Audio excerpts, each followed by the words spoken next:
RSS പ്രാദേശിക നേതാക്കൾ വ്യക്തിഹത്യ നടത്തിയെന്ന് ശാലിനി മീഡിയ വണ്ണിനോട് പറഞ്ഞു. നെടുമങ്ങാട് പനങ്ങോട്ടേല വാർഡിൽ BJP തന്നെയാണ് സ്ഥാനാർത്ഥിയായി നിശ്ചയിച്ചത്. നേതൃത്വത്തെ പരാതി അറിയിച്ചിരുന്നുവെന്നും ശാലിനി പറഞ്ഞു. ഇവിടുത്തെ രണ്ട് മൂന്ന് പേര് അവരുടെ വ്യക്തിവൈരാഗ്യം ചേർക്കുന്നതിന് വേണ്ടിയിട്ട് എന്നെ പറ്റി വ്യാജ പ്രചരണങ്ങൾ ഒരുപാട് നടത്തിയിട്ടുണ്ട്. എനിക്ക് നാട്ടിലിറങ്ങി നടക്കാൻ വയ്യാത്ത രീതിയിലാക്കി ഒരു സാഹചര്യത്തിലാണ് ഞാൻ ഇങ്ങനെ ഒരു ഇത് ചെയ്തത്. അവരുടെ വ്യക്തിവൈരാഗ്യം 10 വർഷം മുന്നേ സ്ഥാനാർത്ഥിത്വം ഈ മുഖൂർ വാർഡിൻ്റെ സ്ഥാനാർത്ഥിത്വം വന്നപ്പോഴും അവർ എനിക്ക് എതിരെ പറഞ്ഞു, പകരം വേറൊരു വാർഡിലോട്ട് മത്സരിക്കാൻ പറഞ്ഞു. സംഘടന പറഞ്ഞു, ഞാൻ അനുസരിച്ചു. പക്ഷെ അന്ന് അത് സംഘടനാപരമായിരിക്കുമെന്നാണ് ഞാൻ വിചാരിച്ചത്. പക്ഷേ ഇപ്പോൾ 10 വർഷം കഴിഞ്ഞിട്ട് വീണ്ടും അതേ കാര്യം തന്നെ ആവർത്തിച്ചപ്പോഴാണ് എനിക്ക് മനസ്സിലായത് അത് സംഘടനാ കാര്യമല്ല, എന്നോടുള്ള വ്യക്തിവൈരാഗ്യമാണ്.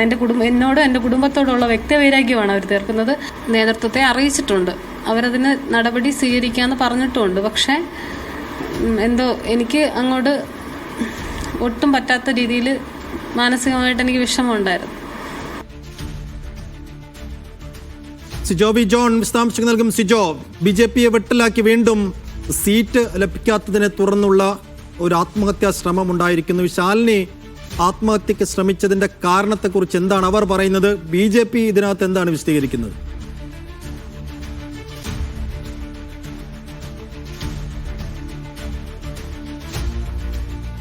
BJPയുടെ സജീവ പ്രവർത്തകയാണ് ശാലിനി. ഈ നെടുമങ്ങാട് മുനിസിപ്പാലിറ്റി കഴിഞ്ഞ 2 തദ്ദേശ തെരഞ്ഞെടുപ്പുകളിൽ മത്സരിച്ചിരുന്നു. ഇത്തവണ 26-ാം വാർഡ് പനങ്ങോട്ടയിലാണ് മത്സരിക്കാൻ താല്പര്യപ്പെട്ടിരുന്നത്. ശാലിനിയുടെ ഉൾപ്പെടുന്ന ഒരു പട്ടികയാണ് ഇവിടുത്തെ പ്രാദേശിക നേതൃത്വം ജില്ലാ നേതൃത്വത്തിന് സമർപ്പിച്ചിരുന്നത്. അവർ പറയുന്നത് തന്റെ സ്ഥാനാർത്ഥിത്വം ഏകദേശം ഉറപ്പിച്ചിരുന്നു എന്നുള്ളതാണ്. അത്തരത്തിൽ താൻ ഇതിലോട്ട് വരുമ്പോൾ, ഈ വാർഡിലേക്ക് വരുമ്പോൾ അത് തടയുന്നതിന്റെ ഭാഗമായി പ്രാദേശികമായ ചില RSS പ്രവർത്തകർ തനിക്കെതിരെ പ്രചരണം നടത്തി. അതിന്റെ കടുത്ത മനോവിഷമം ശാലിനിക്കുണ്ടായിരുന്നു. ഇത്തരത്തിൽ ആരോപണം ഉയർന്ന സാഹചര്യത്തിൽ ശാലിനി നേതൃത്വവുമായി സംസാരിച്ചിരുന്നു. അവരുമായി ഇത്തരത്തിൽ പ്രചരണം നടത്തിയവർക്കെതിരെ നടപടി ഉണ്ടാകും എന്നുള്ള ഒരു ഉറപ്പ് ശാലിനിക്ക് നൽകുകയും ചെയ്തിരുന്നു. പക്ഷെ അത്തരത്തിലുള്ള നടപടികളിലേക്കൊന്നും പിന്നീട് നേതൃത്വം പോവുകയും ചെയ്തിരുന്നില്ല.